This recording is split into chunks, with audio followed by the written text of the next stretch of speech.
Olá, está começando o terceiro episódio da segunda temporada do Papo Coletivo, o podcast do Cidadania por Imagem.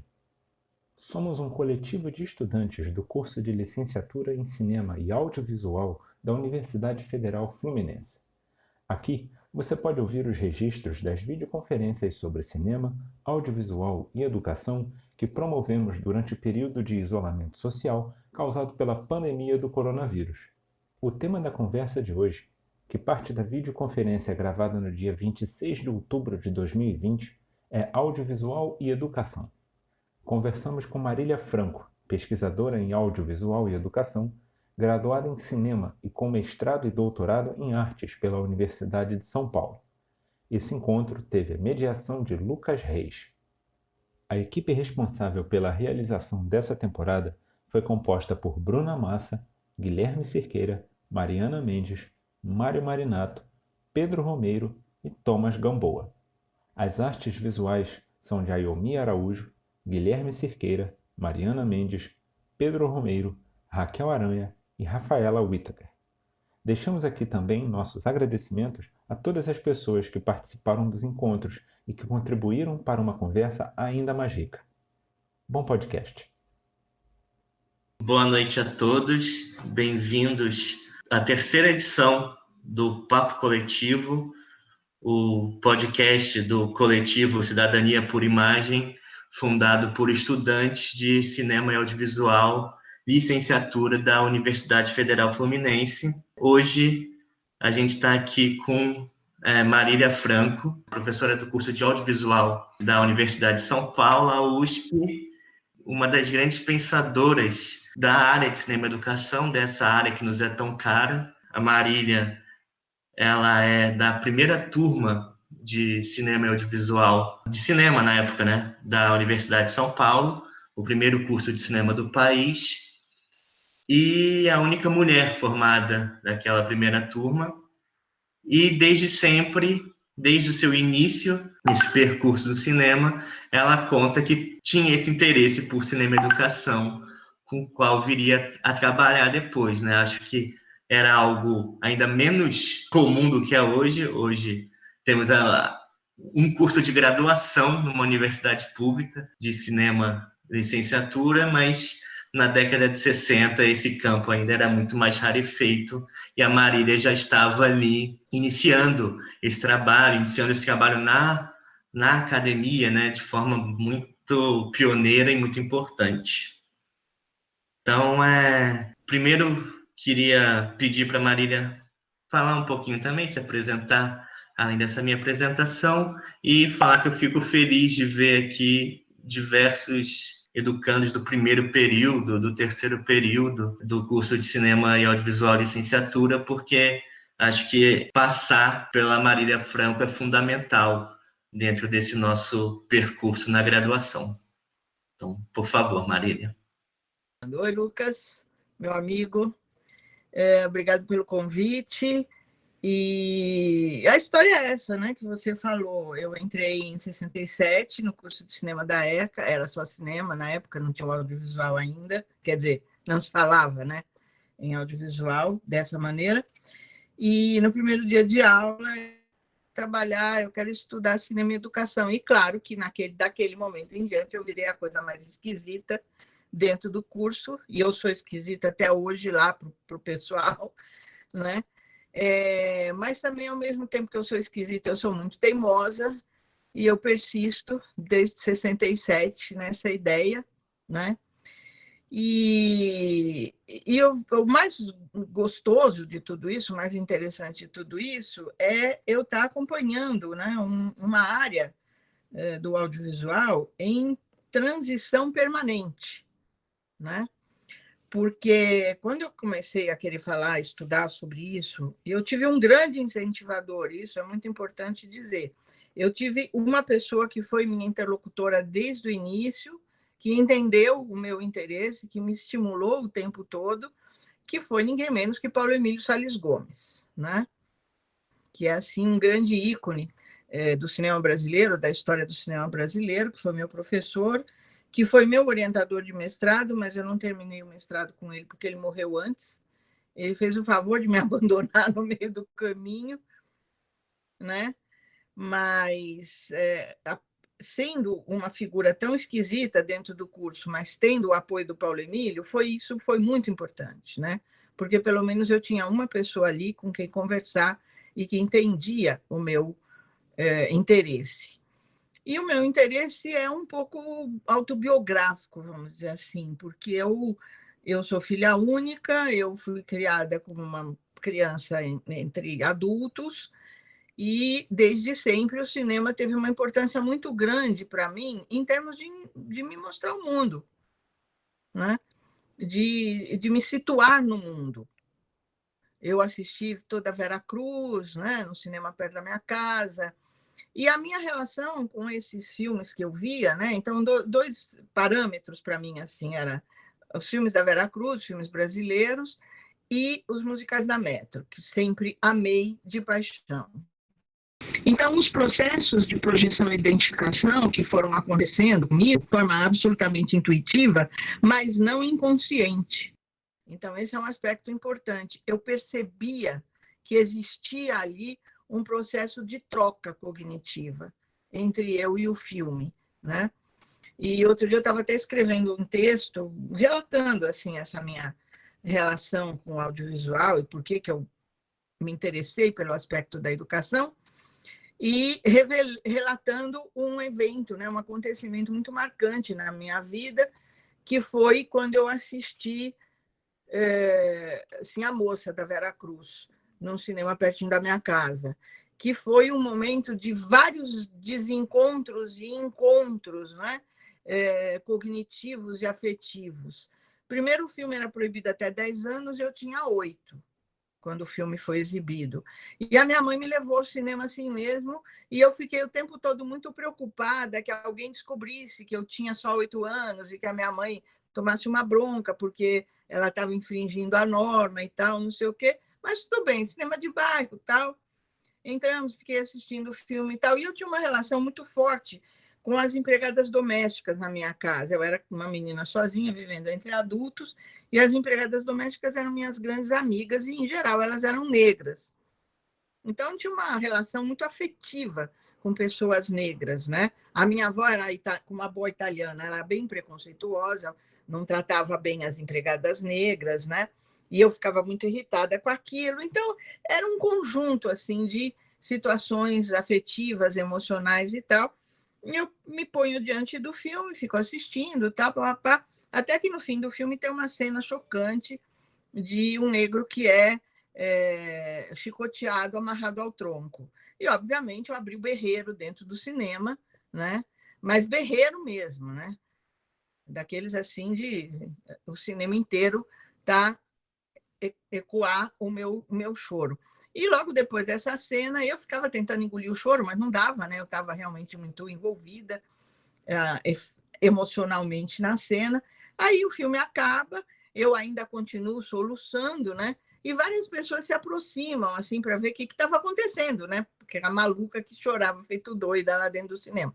Aí tudo bem, vem aquelas coisinhas assim, não liga, não importa, não sei o quê. A minha mãe ali sem saber muito o que fazer, até que um senhor veio pela fila de trás das poltronas e falou assim para mim: não liga não, isso é só um filme. E aí o meu choro piorou, só que foi de raiva, porque eu tinha absoluta noção de que eu não estava chorando por causa do filme. O filme tinha me mostrado uma realidade que tinha acontecido historicamente e repetidamente no Brasil. Então, ele me colocou diante da realidade. Então, ele não era só um filme. Ele era a exibição de um real que aconteceu muitas vezes. E aconteceu muitas vezes com pessoas de um tipo que eram aos quais eu era afetivamente muito ligada, que eram os empregados, que eram os trabalhadores, né? E que eram maltratados. Eu acho que aí foi que começou a minha ideia de trabalhar com cinema e educação, né? Inclusive porque o meu entendimento de educação é muito amplo, né? O meu entendimento de educação é um entendimento de formação de personalidade, de formação afetiva. e de uma formação de diálogo, né? O diálogo que acontece entre o meu eu, com as minhas características, com a minha história, com a minha sensibilidade, com a minha percepção, e a maneira como o mundo me é mostrado pelo filme, né? Então, sempre a educação no sentido de uma interação formadora, mas formadora não de uma forma autoritária, você tem que ser assim. Não, você vai ser melhor ou pior, mas a partir da sua própria natureza, a partir da sua própria história, a partir da sua própria sensibilidade. Então, desde sempre, eu pensei em cinema e educação com essas premissas, né? Educação, para mim, não é diretriz rígida, educação é um diálogo, é um processo de formação de um ser que já tem uma característica, que já tem uma personalidade, que já está no mundo de uma determinada maneira. Então, como é que o cinema chega nessa pessoa e vai burilar, vamos dizer assim, a personalidade da pessoa? Até porque, mesmo hoje, com essa avalanche de material audiovisual de que as crianças dispõem, de que a gente dispõe, a gente escolhe. A gente escolhe o tipo de cinema, né? E a própria organização do negócio cinematográfico, né? A própria organização da indústria cinematográfica foi se fazendo para poder falar com o maior número possível de pessoas. Então, a formação de Hollywood é absolutamente fundamental de entender que ela vai ser a matriz do desenvolvimento das cinematografias pelo mundo afora, né? Com todos os percalços históricos, mas a formação cinematográfica americana, em primeiro lugar, ela teve uma importância muito grande, porque ela entrou num projeto de nação que era o projeto de uma nação industrializada, né? Em processo de industrialização, no começo do século XX. E o cinema era um produto industrial, era igual calça jeans, era igual automóvel, era igual várias outras coisas, eletrodomésticos e tal. Então, o cinema, como atividade econômica, atividade produtiva dentro da sociedade norte-americana, foi entendido também dentro de um processo industrial. Hollywood se constitui como a indústria do cinema, a ideia da produção em série é inerente ao modelo de produção industrial dos Estados Unidos. Qual é o produto do cinema? Aí que vem a questão que, no meu entendimento, é o pulo do gato. O produto do cinema não é o filme. O filme é o suporte do cinema, a película, né? O que o cinema traz como produto são as narrativas. E são as narrativas que são formadoras, não os filmes, né? É a história que ele conta que vai formar a mentalidade do espectador. Tudo isso no início do cinema, do projeto, né, dos projetos industriais de cinema, porque o mundo inteiro foi entendendo que o cinema podia funcionar dessa maneira, não foi só nos Estados Unidos. O que aconteceu é que, historicamente, o cinema americano se desenvolve permeado por 2 guerras mundiais. E o cinema tem como base da sua matéria-prima a mesma, dos componentes que servem à produção da indústria bélica, né? Que é a mesma base de fazer a película, é a base de pólvora, de produzir armamento, não a arma em si, mas a munição. Então, nas 2 guerras mundiais, na Europa, a matéria-prima que servia à produção de película foi desviada integralmente para a produção bélica. E aí os Estados Unidos, que estavam lá belos e formosos, sem guerra no continente, nadaram de braçada, invadindo, vamos dizer assim, o mundo inteiro com a sua cinematografia. Por quê? Porque a cinematografia já estava ordenada segundo projetos narrativos, que são os gêneros cinematográficos, né? Cada gênero é um projeto narrativo. Então, as pessoas já estavam aderindo ao cinema, podendo encontrar naquilo que o cinema trazia da sua vida afetiva, emocional, seu desenvolvimento, seu interesse, né? Então, eu gosto de musical, o outro gosta de filmes narrativos, assim, de histórias mais complexas, de filmes com elementos de violência. Então, a indústria, como o cinema americano, como um bom projeto industrial, foi organizando os conjuntos narrativos de modo a oferecer histórias de um jeito que a maior parte das pessoas pudesse aderir a elas, né? E é exatamente esse processo de adesão que é onde está o pulo do gato da educação. Porque é uma escolha mútua, vamos dizer assim. As minhas tendências perceptivo-afetivas vão escolher algumas coisas que o cinema me traz confortavelmente. Não é? Nossa, eu quero ver musical. Caramba, que delícia, que momento.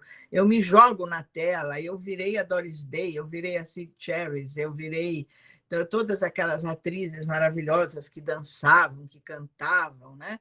Eu morava numa casa grande e tinha uma escada assim, eu descia a escada como se eu fosse uma atriz de um filme, e no fim da escada, assim, bem na curva, dava de frente para um espelho. Então, olha que coisa mais cinematográfica. Fiquei exercitando ali a minha fantasia infanto-juvenil, né, de atriz de Hollywood, com essa configuração cênica da minha casa que favorecia essa relação. Tudo isso foi marcando muito a minha compreensão dessa relação cognitiva, afetivo-cognitiva com o cinema, e que conduziu, né, a minha observação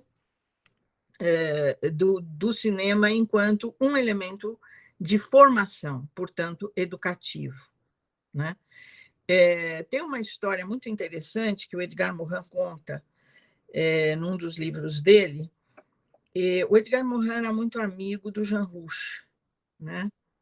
Eles trocavam muita figurinha. O Jean Rouch era um pesquisador, era um cineasta de antropologia, né? E ele filmou muito na África, ele pesquisava muito, né, outras culturas com a cinematografia dele.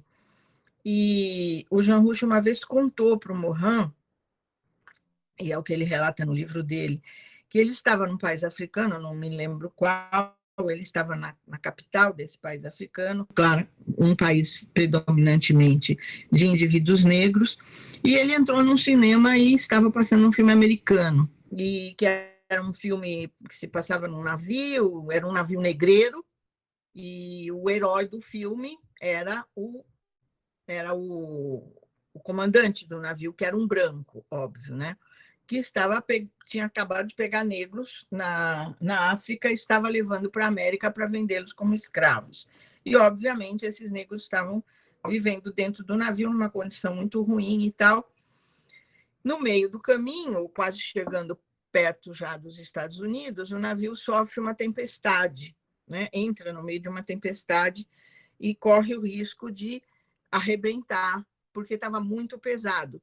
Toda a configuração, né, do comércio de escravos, você enche mais o navio do que a capacidade, ele fica pesado, não importa, os caras vão amontoados ali, numa situação péssima e tal, mas o negócio, né, precisa estar azeitado, e então se submete. Só que aí o navio começou a correr risco, o navio em si, né, o objeto, o navio.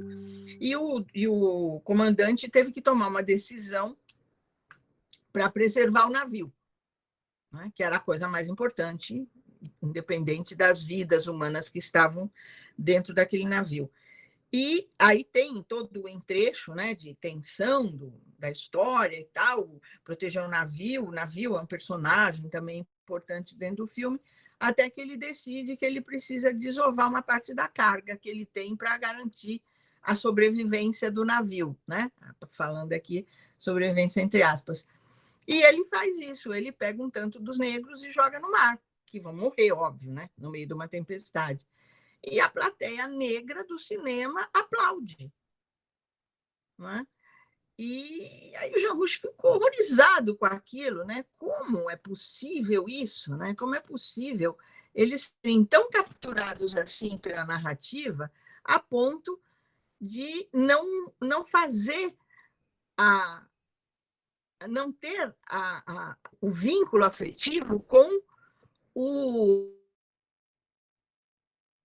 construíram o vínculo afetivo com o herói do filme, que era o comandante do navio, que era um branco que estava escravizando os seus iguais. Né? E o Jean Rouch conta essa história para o Morin, e o Morin reproduz isso num dos livros dele. E eu li isso e eu fiquei pensando, eu falei, gente, não é possível, né? Que a narrativa seja uma coisa tão forte a ponto de anular uma vivência, anular uma situação tão grave quanto é essa da escravização dos negros durante o período escravagista no mundo, né? Os europeus e os americanos, né? Americanos do norte e do sul, indo à África, capturar os negros, levar dados. Como que os negros do continente africano foram capazes de eliminar essa parte da emoção deles e se colar na estrutura narrativa do herói do filme, que é, no fim das contas, o comandante branco do navio. Isso me marcou demais, né? Esse relato do Jean Rouch me marcou demais, porque eu falei, gente, tem um pulo do gato aí, tem uma coisa, né? Tem uma educação aí, tem um impacto formador, formativo, afetivo, que é extra-racionalidade, né? Que é uma outra característica de afetividade, de consciência, enfim, de empatia, né? Então, acho que hoje em dia, pensando em tudo isso, com esses super-heróis malucos, né? Eu estou vendo tudo isso o dia inteiro, porque tem um neto de 5 anos que ficou em casa, agora já está na escola, ainda bem, mas durante o período da pandemia que ele ficou trancado em casa, o maior amigo dele era o iPad, né? iPad da avó, né? Então, eu tenho responsabilidade 100% em que ele grudou em ficar assistindo o desenho o tempo todo. E ele tinha Netflix, ele tinha YouTube Kids, sabe direitinho onde está cada desenho que ele quer ver. Ele foi criado inicialmente, né, vendo os desenhos infantis melhores, vendo personagens adequados em termos infantis e tal, mas de repente ele começou a fazer escolhas de olho, eu estou de olho, minha filha está de olho, e ele se expressa demais através de desenho. Desenha muito, né? Ele tem papel e lápis pela casa inteira, e ele desenha muito, e hoje ele está desenhando animais, ele está desenhando super-heróis e tal, e eu converso com ele sobre esses personagens, vamos dizer assim, e ele me explica e tudo, né? E por outro lado, também, num determinado momento, eu comecei a me interessar muito na expressão pictórica de crianças, tinha um pessoal que também estava interessado nisso, professores e tal, a gente conversou bastante, e eu comecei a estudar um pouquinho essa questão da expressão de desenho das crianças, né? Porque ela é muito usada, inclusive, em terapia infantil, se dá papel para a criança desenhar, pede para desenhar a família e tal, e tem uma série de parâmetros que os psicólogos avaliam, né? A criança que desenha tudo muito pequenininho, num cantinho tudo só do papel, a criança que usa o papel todo, né? A dimensão dos personagens que ela põe, se tem uma correlação com a lógica real, ou se ela constrói, por exemplo, a mãe maior do que o pai. Então, tudo isso envolve uma análise psicológica do desenho da criança.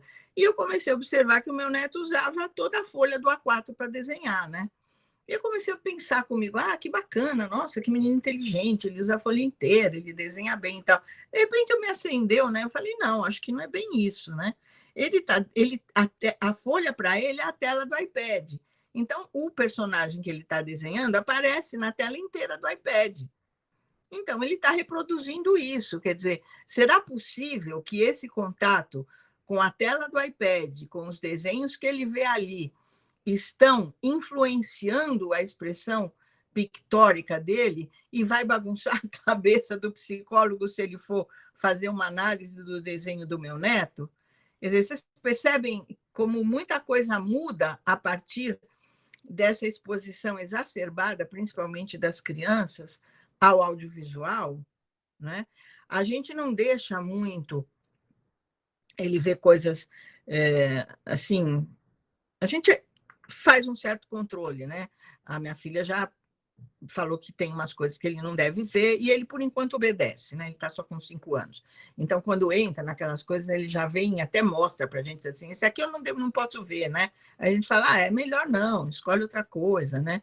A gente sempre tenta sugerir, assim, um pocoyó da vida, uma coisa assim, mais infantil e menos daqueles Transformers, aqueles negócios, né? Mas agora ele está na fase de se encantar com os Transformers e de vez em quando ele vira assim, os personagens dentro de casa e a gente deixa ele liberar, né? A gente não reprime quando ele se expressa para a gente ver como é que a coisa está andando, né? E para também não ficar dizendo que não pode, porque a gente sabe o gosto do proibido sempre é mais doce do que o gosto daquilo que o pai, a mãe, a avó e a tia gostam, né? Então, a gente evita de proibir, a gente sugere, indica e observa, né?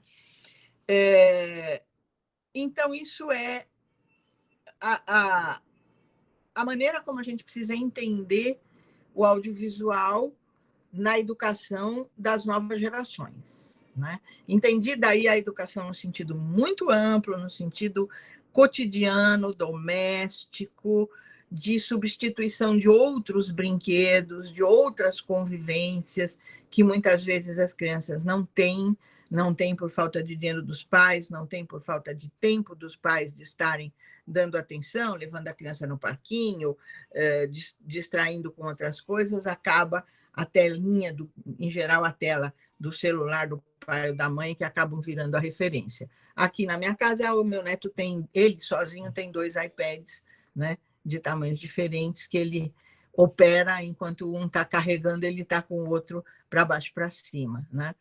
Mas a gente vai trabalhando o que ele está vendo ali, né, e negociando com ele os entendimentos.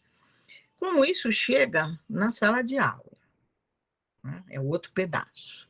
Que criança é essa que o professor vai receber na sala de aula, já com uma cultura audiovisual e pessoalmente estruturada? Ele já tem gosto, ele já tem escolhas, ele tem uma certa independência para operar esses gostos e essas escolhas, né? Qual é o nível de controle que a família deve ter para não ficar demais em cima daquilo que não pode ser visto, para não transformar num desejo oculto, não é? Então, esse comportamento todo precisa ser muito pensado, muito observado ainda, porque eu acho que não tem nenhuma teoria que se conforme, né? Então, isso são questões que eu estou trazendo para vocês pensarem, para vocês exercitarem, que são questões que eu estou pensando, que eu estou observando, tenho a facilidade de estar observando em casa. Eu observava antes, né? Quando eu tenho 2 netos aqui que moram comigo e tenho 2 netos mais velhos que moram na Inglaterra. E o primeiro iPad, quem levou para a Inglaterra fui eu, e o meu neto ainda era bem pequeno, mais velho, que já está com 11 anos, e um dia eu estava sozinha com ele em casa e eu precisava trocar a fralda dele. Aí eu falei assim, Mati, deita aí no sofá que a vovó vai trocar sua fralda. E, em vez dele deitar no sofá, ele saiu da sala. Né? E eu fiquei brava com ele, eu falei, Martim, vem para cá, eu preciso trocar sua fralda. Aí ele voltou à cozinha pegar o iPad que estava carregando na bancada da cozinha, ele soltou, ele devia ter o quê? Uns 3 ou 4 anos aí, ou menos até. Ele soltou o iPad da tomada, levou, acomodou o iPad num puff do lado do sofá onde ele ia deitar para eu trocar a fralda, porque ele queria deitar, enquanto eu trocava a fralda dele, ele queria ficar vendo o iPad. Esse negócio assim, me deixou absolutamente desconcertada, né, na situação. Eu falei, caramba, olha tudo que esse molequinho desse tamanho já aprendeu com um material que chegou agora na mão dele, mas que ele já incorporou. Né? Ele já incorporou e ele já está escolhendo. Eu quero trocar a fralda vendo desenho no iPad. Né? Então, eles absorvem isso com muita facilidade. Isso é uma questão. Né? E uma coisa que eu dizia há muito tempo para os meus alunos, principalmente os alunos de graduação, eu dei palestras sobre audiovisual e educação pelo Brasil inteiro, numa época, acompanhando um projeto da Fundação Roberto Marinho chamado Vídeo Escola. Eu fui convidada para participar do lançamento do projeto Vídeo Escola. Eles usaram, inclusive, a minha tese de doutorado como parâmetro de trabalho e tal. E aí eu fui dar palestras pelo Brasil inteiro sobre videoeducação, né? E então eu recolhi muitas histórias, recolhi muitos conceitos e preconceitos, né? E sempre dizendo para os professores, vocês precisam observar. E eu sempre dizia uma coisa assim, se você quer ser respeitado no ambiente de sala de aula, no ambiente de educação pelo aluno em relação ao audiovisual, você nunca diga que aquilo que ele gosta, que ele trouxe para debater, ou que ele veio contar, que ele viu, você nunca diga que é uma porcaria, você nunca faça pouco do gosto dele, porque você não vai estar mudando o gosto dele, você vai estar se desautorizando diante dele, porque ninguém gosta de alguém que não gosta do que eu gosto. Né? Então, um professor perde um pouco de autoridade se ele começa a ter um rigor negativista, né, em relação ao gosto do aluno. Ouça o que ele gosta, converse, e se você quer mudar o pensamento dele, faça ele raciocinar a respeito do que ele está curtindo. Né? E a partir dessas experiências todas, a partir de um determinado momento, tanto nas aulas de graduação quanto nas aulas de pós, eu criei um mecanismo de trabalho com os alunos, e que era uma aula que eu chamava de meu primeiro filme. E eu dava sempre essa aula no meio do curso, eu avisava a respeito dessa aula no primeiro dia do curso, e eu dizia assim, quando chegar em tal data assim, né, nós vamos ter uma aula que vai se chamar Meu Primeiro Filme. Né? E eu não quero que vocês me tragam, e vocês vão trazer, vai ser uma aula onde eu não vou falar, né? Coisa inacreditável, mas eu não falava. E nós vamos sentar em roda e cada um vai contar para a turma toda a mais antiga memória audiovisual que tem. Bom, era só eu dizer isso, eles já começaram a trocar ideia entre eles. E o mais engraçado é que eu fiz isso em algumas vezes. Eu comentei sobre isso algumas vezes em grandes plateias, para onde eu estava dando palestra, e eu sabia que dali em diante o burburinho na plateia ia ser grande, porque todo mundo ia começar a trocar ideia a respeito do seu primeiro filme com um colega do lado. Né? Eu já sabia que ia acontecer, mas era para deixar mesmo. Então, o que a gente fazia? Quando chegava na sexta, sétima aula, sentávamos todos em roda, eu com um caderninho na mão, e cada um ia contando sobre a sua mais antiga memória audiovisual. E eu dizia, não me interessa cronologicamente, você não precisa me trazer detalhes de quem era o diretor, qual era o nome do filme, nem nada. Pode ser material de televisão, porque isso eles me cobravam muito. Não, mas eu via televisão, eu nunca fui ao cinema e tal. Papá. Então tá, pode ser. É a mais remota memória audiovisual que você tenha. E aconteciam coisas que era muito interessante de observar, né? Tinha aqueles que chegavam já com uma narrativa estruturada, já tinham refletido sobre a coisa e tal. Sempre tinha havido muita consulta com a família, né? Ah, mãe, qual foi a primeira vez que eu fui ao cinema e tal? E alguns que chegavam na aula diziam assim, professora, eu vou sentar aqui ouvindo, mas eu não tenho memória, consegui lembrar de memória nenhuma. Não tem importância, fica sentado aí e fica ouvindo. Aí essa pessoa ficava o tempo todo tentando se apossar das memórias dos outros, porque cada um que citava um filme, esse infeliz que não tinha tido a memória dizia assim, esse é verdade, eu assisti, eu também, tal. E ele ficava ali bizuando, né, nas memórias de vários outros. E tem umas histórias, assim, tem duas histórias para mim que são lapidares, né, dessa experiência do meu primeiro filme. A primeira é a história da geração Marcelino Pão e Vinho, espanhol dos anos 60, que era a história de um menino criado num convento de padres, né? Um menino órfão, foi criado num convento de padres, e que tinha uma relação com o Cristo na cruz, né? Criou uma relação de conversa com o Cristo na cruz, e no fim do filme, o Cristo pegava o menino no colo e levava embora. Então, era um filme para estimular a fé religiosa e tal. E aí tem dois momentos, né? Muitos que dizem assim, eu lembro bem desse filme porque foi a única vez que a minha avó foi ao cinema. E então era bem característica essa situação. E eu sempre perguntava para os alunos que traziam esse relato se o filme tinha sido estimulante da fé cristã neles. E, em geral, a fala era, de jeito nenhum, eu passei meses sem entrar no quarto da minha mãe, tinha um crucifixo em cima da cama dela e eu morria de medo daquele crucifixo. Aí eu dizia assim, do ponto de vista pedagógico, qual terá sido o objetivo de fazer esse filme? Afastar as pessoas da religião ou trazer as pessoas para dentro da religião? É claro que o objetivo foi trazer as pessoas para dentro da religião, mas a narrativa foi construída de uma tal maneira que acabou por afastar as pessoas, principalmente da religião, da própria igreja, né? Onde as pessoas entravam e viam lá o Cristo na cruz e dava aquele medão, né? De repente ele desce me buscar e eu não estou a fim de ir, né?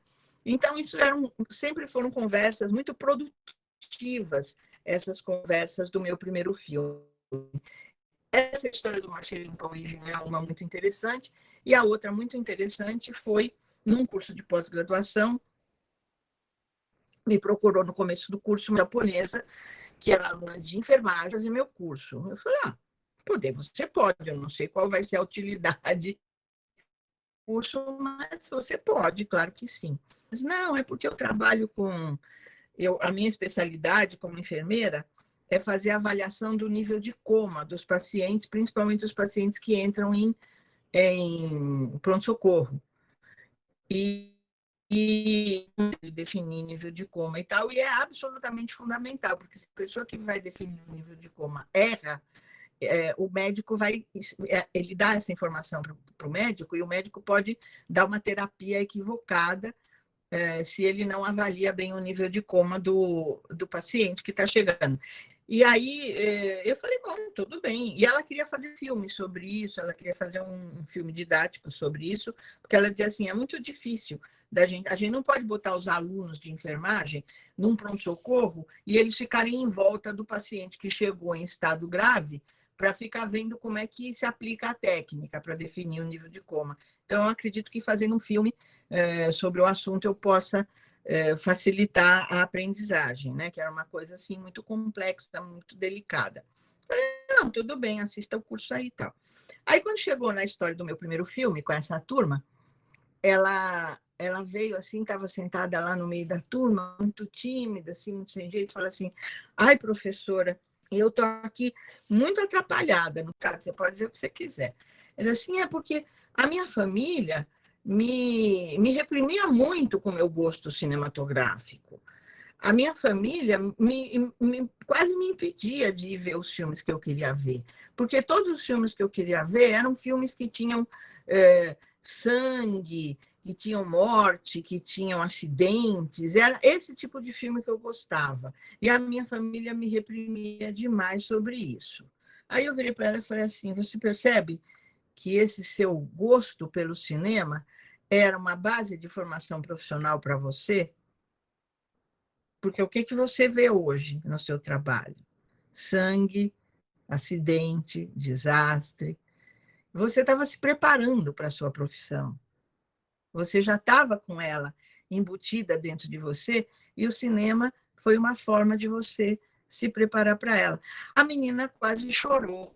Ela virou e falou assim: nossa, professora, você acaba de me redimir de toda a repressão da minha família esses anos todos. A senhora mesmo hoje entendo o meu gosto, acabei de entender o meu gosto por filme, em que aparecia sangue e que tem tudo a ver com a minha profissão. Para mim, são muito...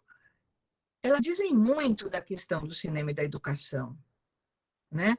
Que é uma coisa tão individual. A relação com o cinema é uma relação muito individual, muito pessoal, com o tipo de narrativa que a gente escolhe, com o tipo de imagem que a gente aceita ver, que imprime na nossa memória afetiva, né? E que vai configurando o mosaico cognitivo da pessoa, né? Das pessoas.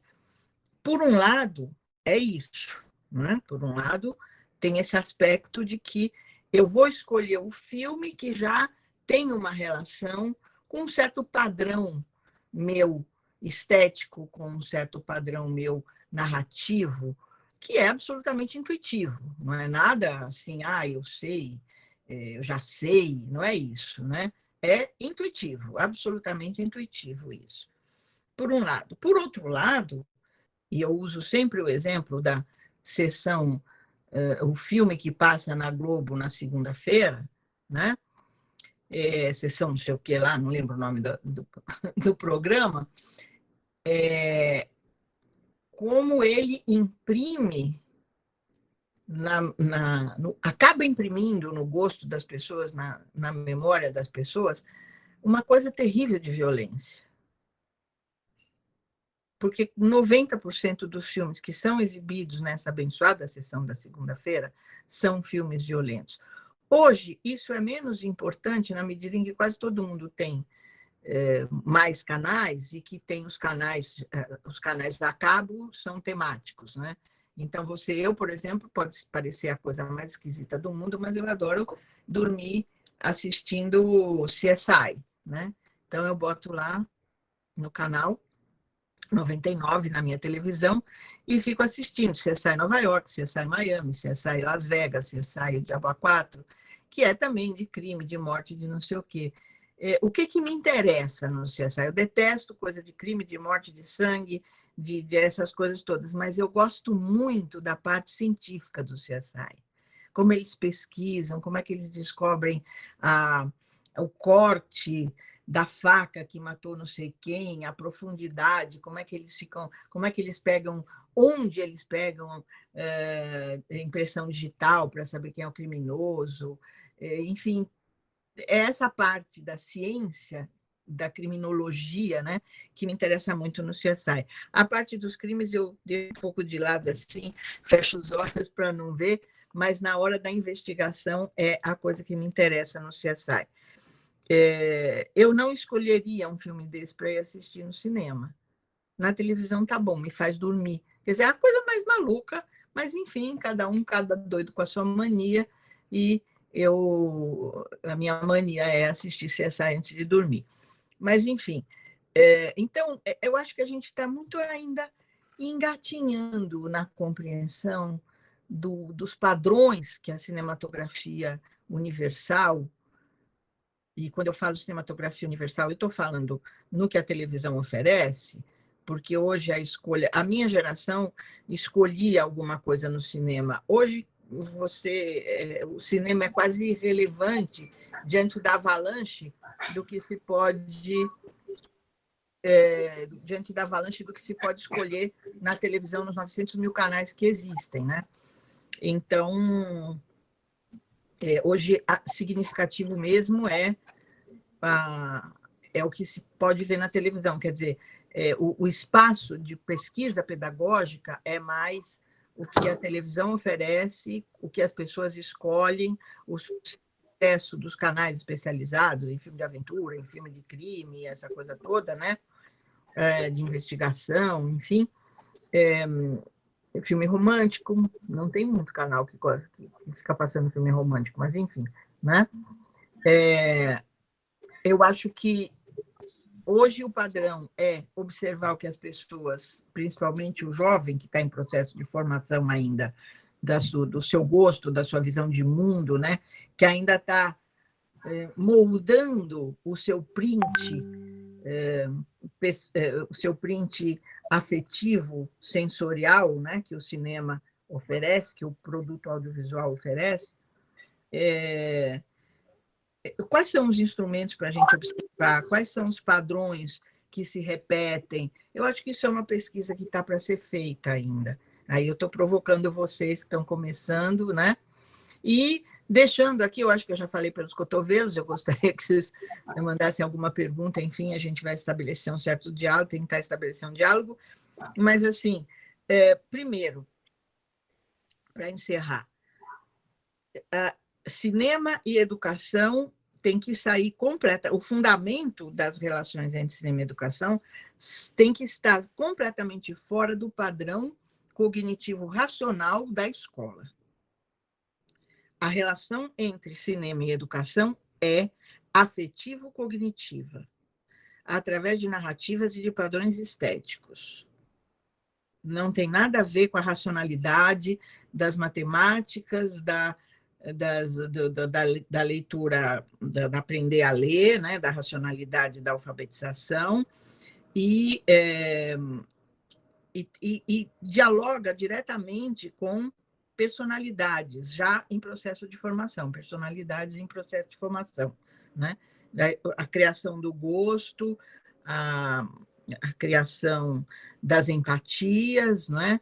Então, a empatia com os filmes em si, os padrões narrativos cinematográficos, a empatia com determinados tipos de personagens, né? Que você toma como modelos de comportamento, que são confortáveis para você se identificar com esses personagens, que definem atitudes que você vem a ter na sua vida pessoal, na sua vida cotidiana. Então, para mim, cinema e educação é isso. Esse é o padrão que a gente precisa pensar em termos de cinema e educação. Muito longe da escolaridade formal, racional, das disciplinas, da grade de disciplinas, essa coisa toda. O professor para entender como é que ele traz o cinema para a sala de aula, ele precisa entender que o aluno dele já é um cinéfilo, audiovisuófilo, né? Em escolhas, ele já tem personalidade, ele já sabe os gostos, ele já conhece um monte de coisas, ele já montou uma relação afetivo-cognitiva com a comunicação audiovisual, e o professor precisa auscultar esses padrões, respeitar esses padrões, e se ele quiser interferir, ele tem que interferir a partir da percepção e do respeito, para ele ter autoridade de trazer qualquer possibilidade de uma visão nova. E, para encerrar, eu sou muito contra, e já disse isso com todas as letras, para as pessoas, a alfabetização audiovisual, porque a alfabetização é um processo que tem como eixo a racionalidade. E o audiovisual é um processo, a relação cognitiva com o audiovisual tem como eixo a sensorialidade e a afetividade. Portanto, não entendimento, alfabetização audiovisual. Para deixar bem claro assim que a minha forma de ver tem muito mais a ver com psicologia, afetividade e tudo mais, do que com racionalidades matemáticas ou linguísticas de B com A, Bá, etc. e tal. Então, é isso que eu queria deixar para vocês, inquietações, minhocas, dúvidas, enfim, estou aqui. Se vocês quiserem fazer pergunta, estou à disposição. A gente já tinha perguntas programadas, o Mário já tinha pedido, o Guilherme e a Luciana. A gente pode abrir para eles agora. Então, Mário, você pode começar, por favor? Marília, eu estava vendo umas entrevistas antigas suas, do tempo que pandemia não estava nem no dicionário ainda, a gente nem imaginava nisso, lá de 2014. E éramos felizes e sabíamos, hein? falando sobre a exposição na internet com vídeo, você fala o seguinte: a pessoa passa a ter uma certa consciência da sua responsabilidade como emissor de uma informação. Então, essa situação que as novas mídias estão proporcionando, acho que gradativamente elas vão educando o cidadão em torno dessa responsabilidade, onde eu posso aparecer de uma hora para outra para 1 milhão de pessoas. Sim. Aí eu penso o seguinte: num país onde a gente está com essa inundação de fake news, e que a joia da coroa dessa inundação talvez seja a mamadeira de piroca, me parece que essa educação do indivíduo para o poder que ele tem está funcionando muito mal, está indo para um caminho muito errado. O que você acha disso? Como é que você vê como é que está essa situação hoje em dia? Olha, eu vou dizer uma coisa para Marília, você. desculpa. Sim, continua as perguntas. Pode perguntar? Oi, meu nome é Guilherme. Eu queria perguntar sobre a questão de streaming YouTube que você estava falando, que até o seu neto, ele já tem a escolha dele e tudo mais. E eu fico pensando um pouco nisso, né? Ainda mais programação infantil, que quando eu era pequeno a gente tinha que seguir aquela coisa de 7 horas começa tal coisa, Tom e Jerry, às 8 tal coisa, às 9, Sítio do Pica-Pau Amarelo, X-Men, enfim. E a gente tinha essa ordem, a gente tinha essa coisa de canais, né? Cultura, SBT, TV Globinho. E aí eu fico pensando realmente como a gente está criando crianças e a gente mesmo está se disciplinando não ver coisas que a gente não quer, né? Tipo, sempre estar escolhendo, né? Criaram agora um botão de aleatório, mas eu nunca uso aquilo, porque eu sempre vejo uma coisa que eu vi o trailer, eu vejo a avaliação, eu vejo, tipo, tudo antes, para ver se eu realmente vou gostar daquilo e vou querer, antes mesmo de ter qualquer contato. E aí eu queria saber, queria que você comentasse um pouco sobre a relação que você ver nisso tudo essa coisa de escolhas e de a gente sempre estar ali querendo ter as rédeas de qual conteúdo que eu vou consumir, né? E para as crianças, né? Porque eu fico pensando, beleza, a gente já teve essa experiência até pelo cinema e o videocassete, que já foi uma mudança, né? Você tinha um catálogo muito maior para ter escolha. Livros a mesma coisa, mas ao mesmo tempo, não sei, eu fico pensando como que a gente está educando, não só crianças, né? Mas pessoas que não veem coisas que elas não querem, elas sempre estão vendo aquilo que, nossa, quero muito ver isso. E aí agora eu passo para a Luciana. Olá, meu nome é Luciana e eu estou no primeiro período aqui de cinema e, enfim, eu queria perguntar para você, para a senhora, o seguinte: o que a senhora pensa sobre a Lei 13.006 de 2014 e como que a senhora acredita que seria possível uma boa forma da implementação dessa lei nas escolas, né, com essa obrigatoriedade de assistir os filmes brasileiros, levando em conta a adesão dos alunos, né, que é o que a senhora tem falado agora, e essas escolhas, esses afetos, e também a massificação das imagens e dos filmes, e a quantidade, enfim. Queria saber como que, se tem alguma ideia sobre como seria uma boa forma de implementação dessa lei. Obrigada. Mas já respondo essas 3. Acho que sim, Marília, por favor, pode responder. Então, vamos lá. Bom, eu tive várias experiências, que eu vou começar pelo fim, né, da pergunta da Luciana, da Lei 13.000 e do cinema brasileiro. Essa lei não foi uma lei criada por alguém que conheça muito o assunto, né? Foi o senador Cristóvão Buarque. Olha, veio, que bom. É o senador Cristóvão Buarque que entregou essa lei de presente. E eu me lembro quando ela estava começando a aparecer na mídia, assim, no jornalismo, né? A ideia dessa lei, que ela ia ser mandada para o Senado, ou enfim, para o Congresso, para ser aprovada e tal. Eu li tanta abobrinha a respeito, né?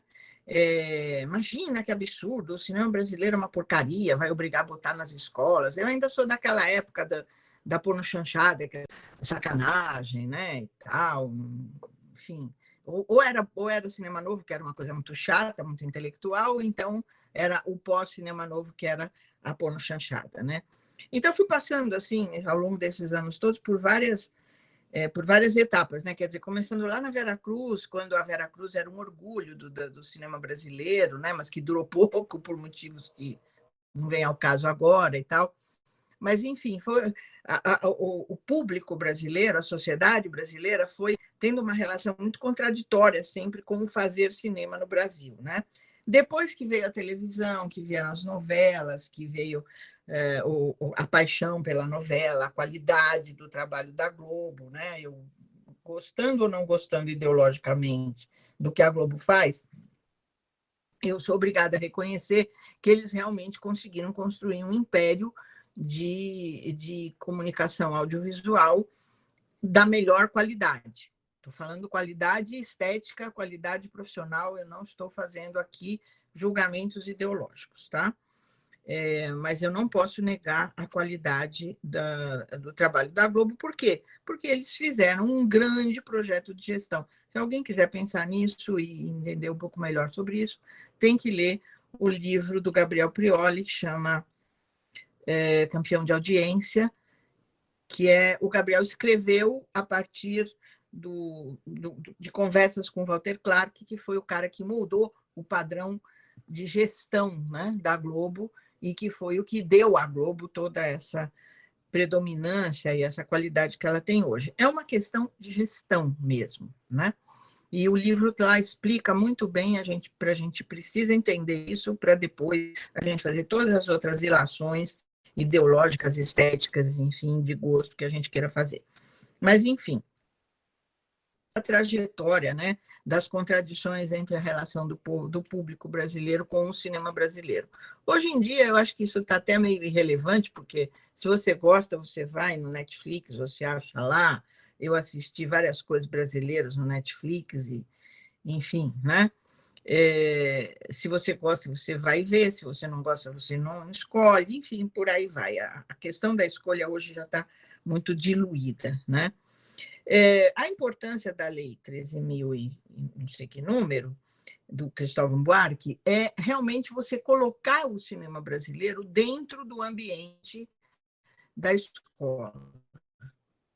E a gente fala de cinema brasileiro, a gente não está falando longa, a gente está falando qualquer filme. A produção é maravilhosa, é gigantesca, tem uma qualidade extrema.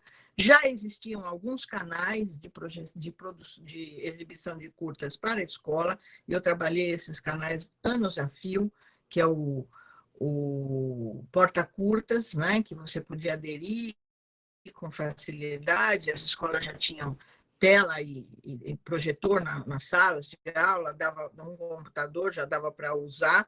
Eu andei pelo Brasil inteiro dando curso de audiovisual e sempre citava o programa, o projeto, sempre sugeria que os professores usassem, pela capacidade de síntese que tem a linguagem audiovisual. Então, às vezes, para falar de índio, para falar de Nordeste, para falar de mundo rural, para falar de mundo urbano, eu exibia em sala de aula, os professores piravam, nunca imaginavam que tinha uma coisa tão linda, né? Tão agradável, tão interessante sobre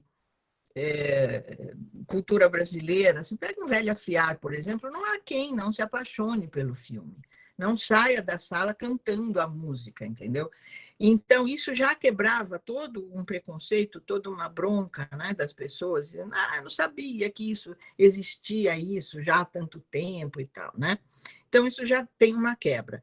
A lei tem muito esse papel, né, de favorecer a chegada do audiovisual oficialmente na sala de aula, porque desde sempre o professor que passa filminho, e eu vou usar uma frase aqui bem típica, né, e bem comum, professor que passa filminho é porque quer matar a aula.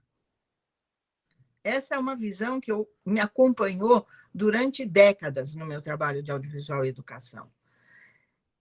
E eu dizia, não, professor que passa filminho, em primeiro lugar, não tem filminho, tem filme, grande ou pequeno, pelo tamanho, o número de minutos. O filminho, por exemplo, curta-metragem de 10 minutos, é perfeito para a sala de aula. O longa não é, porque, em geral, o longa é mais longo do que a própria aula. Então, passar em pedaços ou escolher pedaços e passar, eu nunca sugeri, eu sempre dizia, não façam isso, porque o filme tem uma estrutura narrativa que é inteira, que fica em pé. Se você pega só trechos e exibe, você não está exibindo o filme inteiro, o aluno não vai entender aquele pedaço, a que momento da história pertence, vai descaracterizar todas as escolhas estéticas e narrativas do realizador. Então, não usem filmes pela metade ou em pedaços.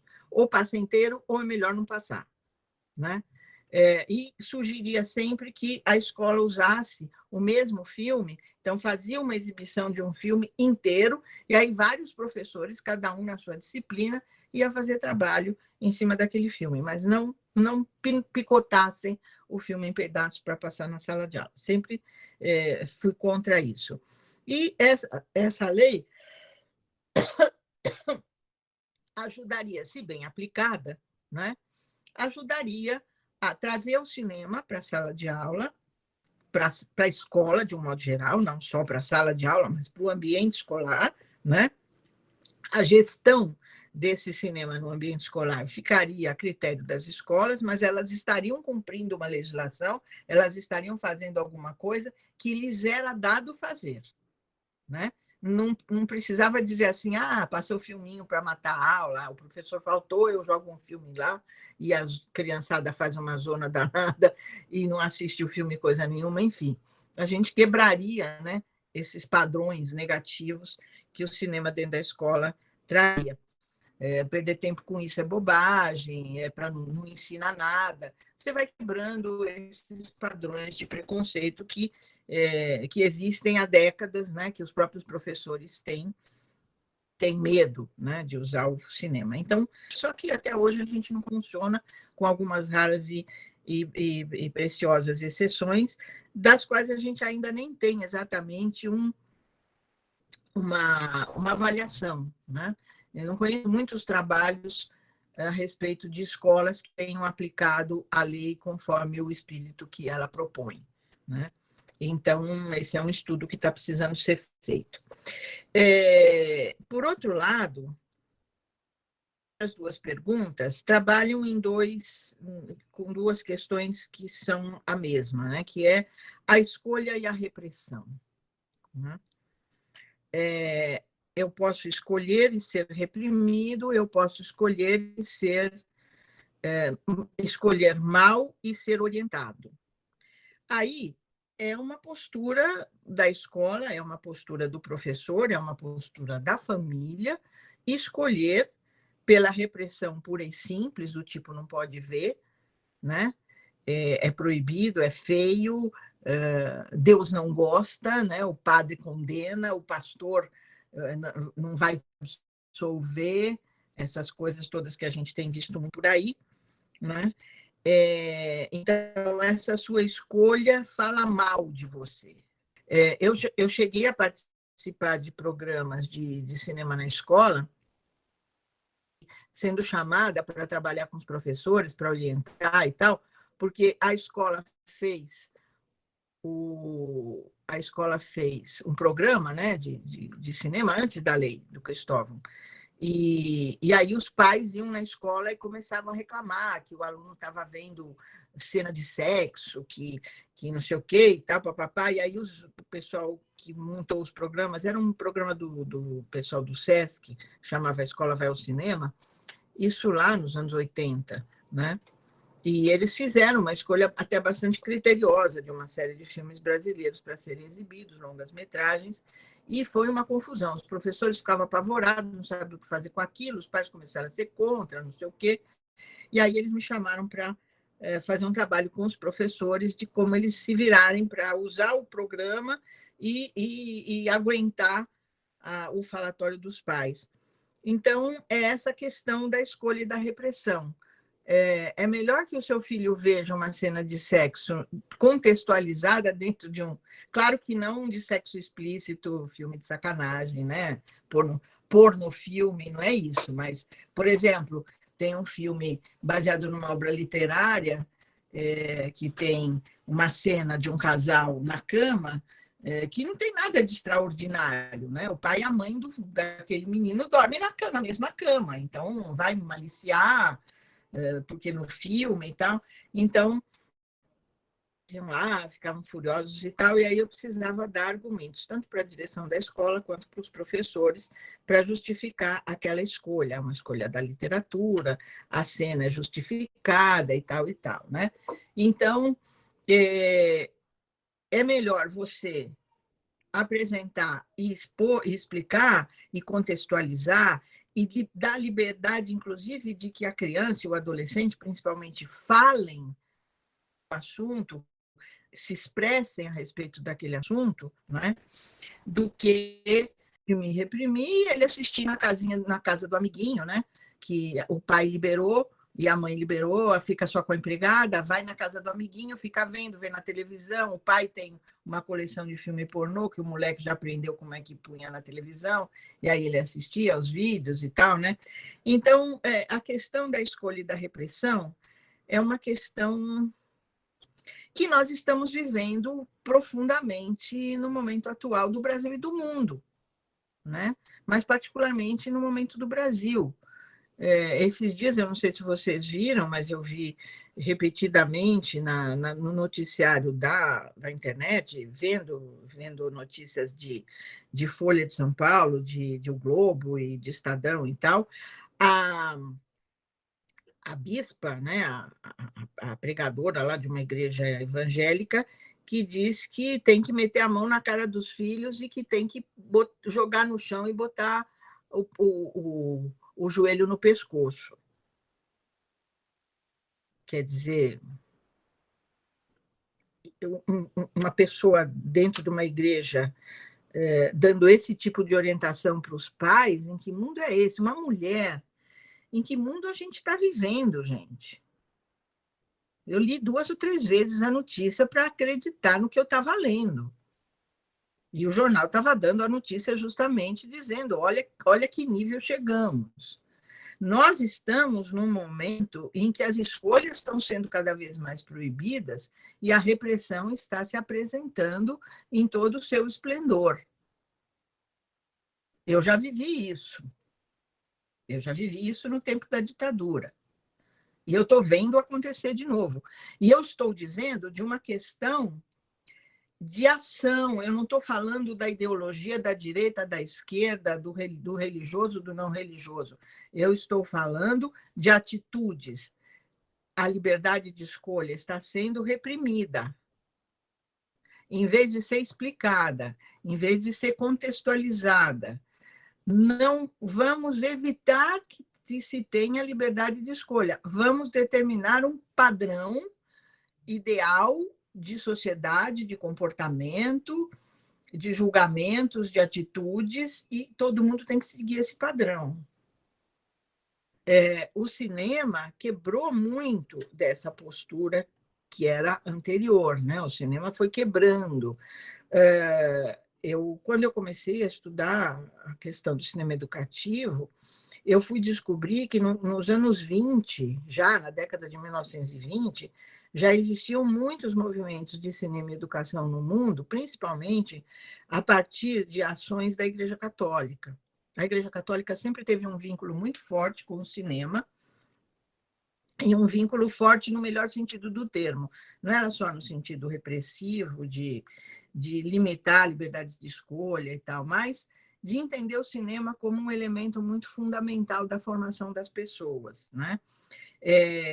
Por exemplo, no Brasil, e não só no Brasil, na América Latina, a Igreja Católica tinha um prêmio em todos os festivais de cinema latino-americanos, inclusive no Festival de Cinema de Havana, né?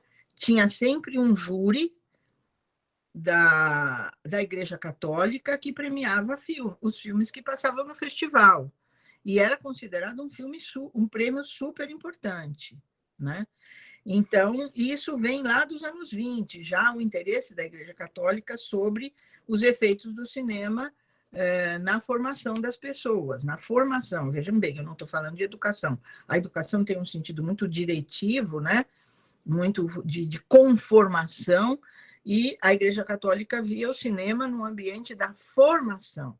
Filmes que eram elegíveis para as famílias, filmes que eram não elegíveis para as famílias e filmes que ficavam no limbo ali de cada família tinha o direito de escolher assistir ou não, levar os seus filhos ou não, dialogar ou não a respeito deles, né? Então, já existia uma instituição realmente da Igreja Católica voltada para isso. Eu tive muitos amigos, inclusive ligados ao cinema no Brasil, que eram vinculados a essa instituição católica, inclusive o Cosme Alves Neto, diretor da Cinemateca do MAN, durante décadas, né? Que era muito meu amigo. Ele tinha uma formação católica forte, e ele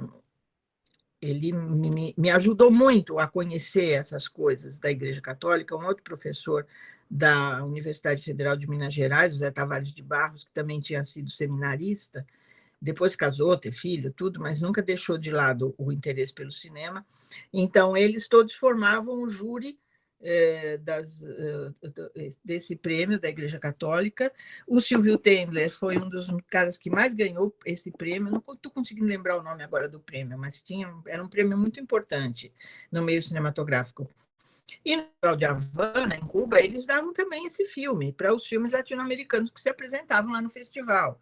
E era um filme, um prêmio muito que era muito importante para os realizadores ter esse Margarida de Prata, prêmio Margarida de Prata.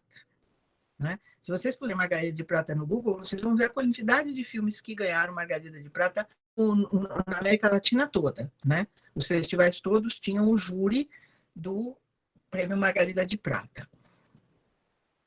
E, então, o interesse das igrejas, né? Mas eu vou falar mais da Igreja Católica, que é a que eu mais conheci, olhando o cinema e pensando que era uma atividade de lazer, que não adiantava dizer não vai, que é pecado, é melhor deixar aí e trazer o debate para dentro dos momentos de formação. A Igreja Católica não era muito chegada a esses momentos específicos de formação, a não ser para as pessoas que procuravam especificamente. As igrejas protestantes, não. Eles tinham as escolas, sempre tiveram, né, as chamadas escolas dominicais, que depois do culto, no domingo, as famílias ficavam na igreja e tinha a escola dominical para as crianças, que tinha um tipo lá de conversa, de formação, enfim, de debate da questão religiosa, e a escola também para os adultos, né, para debater uma série de questões ligadas a relações pessoais, a controle de natalidade, enfim, várias coisas assim que interessavam aí aos adultos, né? Então, eu li muito sobre tudo isso, pesquisei muito sobre tudo isso. A Unesco tinha projetos ligados a cinema e educação, existiam empresas que produziam chamados filmes educativos, que ficavam ali com um pé na educação formal e um pé na educação ética, estética, né? Não necessariamente religiosa. Então, essa questão, eu estou colocando questão, né? Tanto a primeira pergunta do Mário, quanto a pergunta do Guilherme, eu estou colocando as duas perguntas dentro desse parâmetro de escolha e repressão, né? A escolha, ela pode ser, eu devo deixar a escolha livre e orientar, ou eu devo, a priori, reprimir determinadas áreas da produção audiovisual? Eu não tenho resposta para isso, não. Eu sou contra a repressão a princípio, né? Porque eu gosto muito de uma brincadeira que diz assim: os 7 pecados capitais nunca impediram ninguém de fazer nada. Ao contrário, deram cada ideia. Então, eu acho que na área do audiovisual, também, né? O audiovisual dá muita ideia boa, ideia ruim, e a gente precisa elaborar, a gente precisa trabalhar. Se a gente está pensando o cinema num ambiente de educação, a nossa função é deixar as pessoas falarem, é deixar as pessoas expressarem o seu interesse, o seu espanto, o seu medo, a sua dúvida, a sua paixão, e para a gente poder conversar sobre o assunto. E, às vezes, a conversa entre A e B está trazendo um terrível esclarecimento para o C, que não foi capaz de expressar a sua dúvida, o seu gosto. Então, o debate, por exemplo, em sala de aula, sobre a novela das 8 que está passando, e agora eu estou extrapolando do cinema, eu estou falando do audiovisual como um todo, né? Eu acho que a novela das 8 precisa ser debatida em sala de aula, sim, né?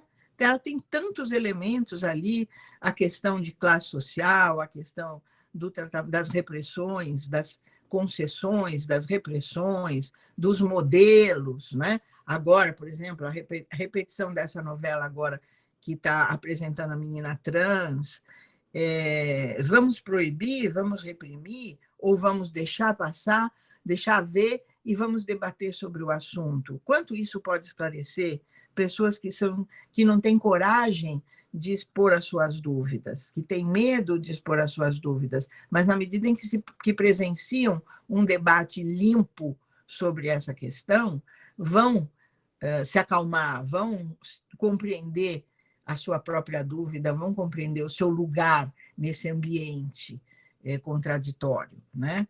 Hoje nós vivemos um mundo que privilegia a repressão, que privilegia a não liberdade de escolha, né? Diretivo, determinante, de preferência, né? Se pudesse determinar, se pudesse dirigir o gosto das pessoas, mas eu espero que seja passageiro. Já vivi essa situação, já enquanto eu era jovem, enquanto eu estava com um monte de dúvidas. Agora eu estou tendo o compromisso de educar, de apresentar o mundo audiovisual para os meus netos. Eu nunca reprimi minhas filhas, elas sempre tiveram liberdade de ver as coisas em casa, mas eu estava sempre presente, eu estava sempre discutindo. E muitas vezes que me perguntavam assim, o que é um bom filme? Qualquer filme é bom quando ele é conversado. O que é televisão de qualidade? Cansei de participar de eventos de TV de qualidade, grandes eventos, inclusive aí no Rio de Janeiro e tudo. O que é uma televisão de qualidade? Televisão de qualidade é aquela conversada, que o seu filho viu, o seu adolescente viu, a sua filha viu, e teve coragem de chegar para você, expor a questão, e você conversa olhando no olho dela. E na sala de aula não é diferente.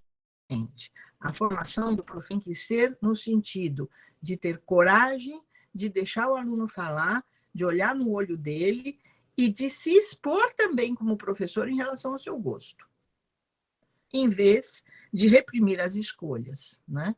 Que é a questão da escolha e repressão. Falei demais, como sempre. Eu acho que o Guilherme queria comentar mais alguma coisa, Guilherme? Eu acho bem interessante essa visão que a senhora trouxe sobre orientar, né? Porque não é exatamente fechar em uma caixinha e tal, você só pode ver isso, você só pode ver aquilo, mas eu fico muito pensando também, é porque está muito relacionado à criança, e conteúdo audiovisual está sempre relacionado a um momento de conforto, lazer e tudo mais. E realmente a gente ter as formas de orientar a isso, né? Tipo, é, eu não digo só os pais, principalmente, né? Mas eu não digo só isso, mas a gente realmente ter essa, digamos, curadoria, né? De realmente apresentar coisas novas, coisas diversas.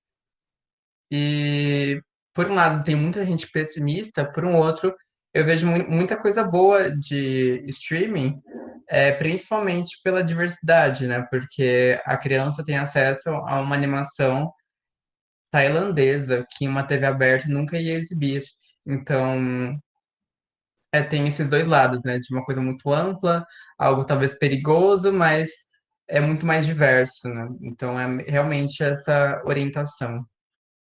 Gostei Eu muito acho que dessa fala final. perigo fica muito maior quando ele fica escondido, sabe? Ele é muito mais perigoso quando é, ele não pode ser usufruído e debatido, porque você não cria contradição. O que constrói não é o caminho reto, a certeza. O que constrói é a dúvida. Eu sempre digo, a ciência não se faz a partir da resposta, a ciência se faz a partir da pergunta. Não é a mesma coisa. O que indica os caminhos é a pergunta que conseguiu ser formulada pelo aprendiz. Então, estimular a pergunta, dar liberdade de fazer a pergunta, devolver a sua dúvida como pergunta também, e construir um raciocínio, construir uma visão comum, coletiva, afetiva, porque o professor cria uma relação afetiva de confiança com o aluno. Ele tem que se valer dessa natureza das relações pedagógicas de boa qualidade, né? E a confiança, e o sobrinho, e o enteado, enfim, o afilhado, né? Seja capaz de chegar e dizer, olha, eu vi outro dia tal coisa assim, assim, eu não entendi. Você pode me explicar com vergonha? Ele vai falar com a cara enfiada no travesseiro, ele vai abaixar a cabeça, não vai olhar no seu olho. Então, o professor tem que estar preparado para isso. E vocês, meu Deus do céu, vocês são os agentes dessa formação do professor. Não é obrigado a saber tudo, não é obrigado a gostar de tudo, mas ele é obrigado a saber ouvir e ter humildade para responder quando ele não sabe, quando ele não tem certeza. Não que ele não sabe, quando ele não tem certeza. Né? Porque na medida em que ele seja capaz de construir essa relação com os alunos, com os filhos, enfim, ele vai estar construindo também, junto com essa pessoa, com esse aprendiz, a forma dele de enxergar o mundo, de raciocinar sobre o mundo, de entender que a dúvida é que constrói e não a certeza, né? Que é uma das coisas bem complicadas em alguns ambientes religiosos mais ortodoxos, né? Ele se vale de determinar certezas aos fiéis, um pouco atravessado, porque aí está fora do padrão. Então, não funciona. A educação não pode funcionar dessa maneira, porque senão você não faz indivíduos pensantes capazes de fazer conhecimento. Essa é a questão fundamental. E o conhecimento e a comunicação audiovisual pode trazer para o ambiente escolar, para o ambiente da educação, é uma formação integral, porque ela é uma formação que vem de uma relação afetiva e de escolha, de identidade e de dúvida. Através do manejo desses elementos é que o processo de formação, de autoconhecimento e de comportamentos, né? Eu me vejo homossexual, eu não quero mudar, eu sou assim, eu quero aparecer assim para a sociedade. Gente, o que você precisa fortalecer uma pessoa dessa, porque você já sabe que ela vai tomar porrada o tempo todo, de vários lados. Eu não posso dizer não, não pode, entendeu? Eu estou fragilizando mais ainda essa pessoa. A mulher que tem medo do marido, porque viu o pai bater na mãe, sabe? Vai ser essa mulher que leva porrada todo dia e não é capaz de chegar na delegacia da mulher e denunciar o marido. Então, são esses elementos, a educação tem que formar pessoas fortalecidas a sua personalidade, a partir da sua personalidade. Isso, o audiovisual ajuda muito. As pessoas vão se identificar com personagens, você pode fazer uma espécie de enquete, né? Se você fosse fazer um filme, que personagem você gostaria de fazer, de ser, né? Você se identifica mais com a Ellie, ou com o Pocoyo, ou com não sei quem, entendeu? Então, essas coisas, você é, né? na história, qual papel você quer fazer, você, né? Ou você vai ser o piu-piu que fica lá na gaiola espiando para ver o que vai acontecer. Então, esses elementos que o audiovisual traz para dentro da formação, da educação, são muito importantes para você liberar as pessoas para, com os personagens, com os projetos narrativos, se expressarem através de personagens e projetos narrativos, e você poder conduzir, no melhor sentido do termo, a formação dessas pessoas, sem pressivos e sem pré-determinar as escolhas. Certo? Muito legal. Pessoal, alguém teria mais um comentário? Já são 9h20 passadas, a gente já ultrapassou 1h30 aqui de conversa. Então, acho que a gente já pode ir para os finalmente. Eu queria só perguntar uma coisa para a Marília. É o Mário aqui de novo.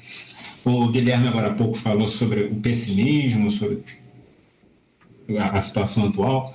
E voltando às entrevistas que eu vi suas, Marília, teve uma que a pessoa comentou que você era otimista e você falou assim, não, otimismo é quase uma disciplina.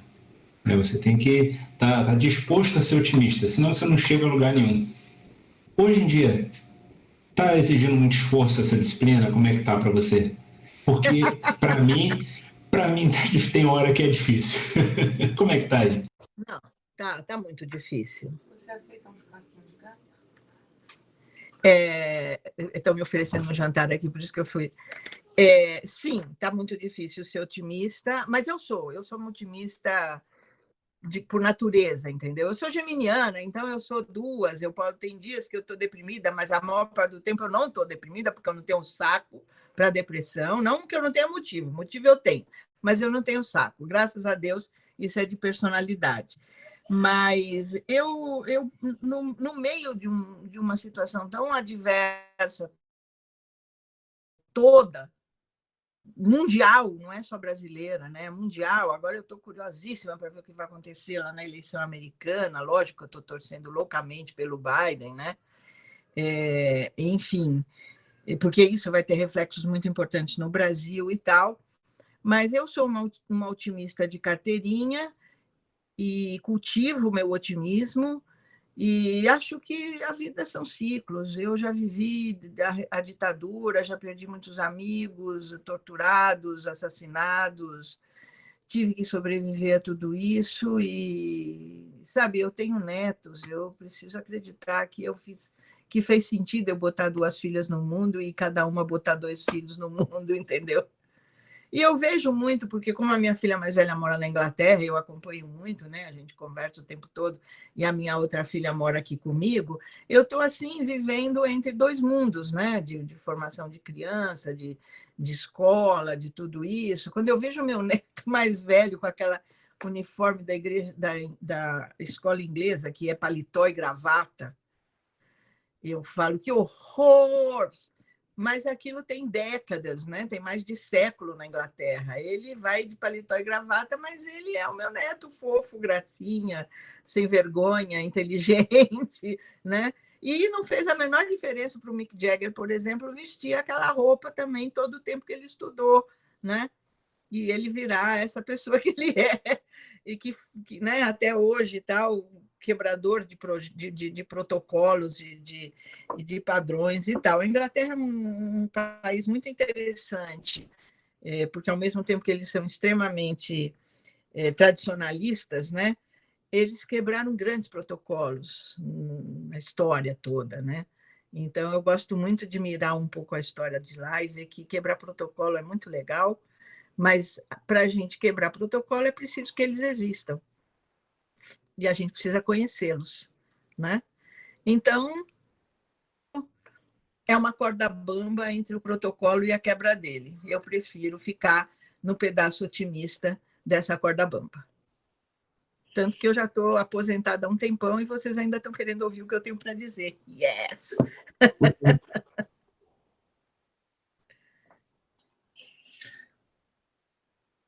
Pessoal, mais alguém teria alguma pergunta ou comentário final?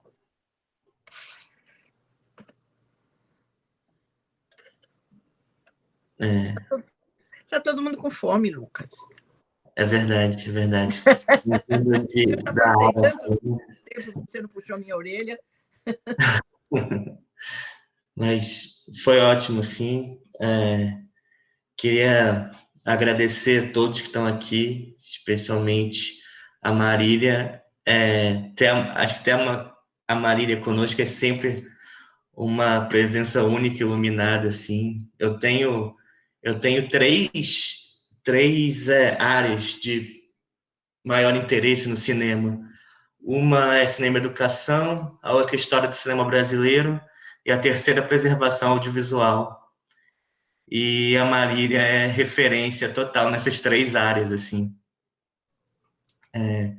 E mais do que tudo, além de ser essa referência teórica, acho que a Marília tem uma capacidade de falar coisas profundas da forma mais simples possível, que é uma das coisas que eu mais admiro num educador, assim. Então, acho que mirar a Marília sempre é muito bom, assim, né?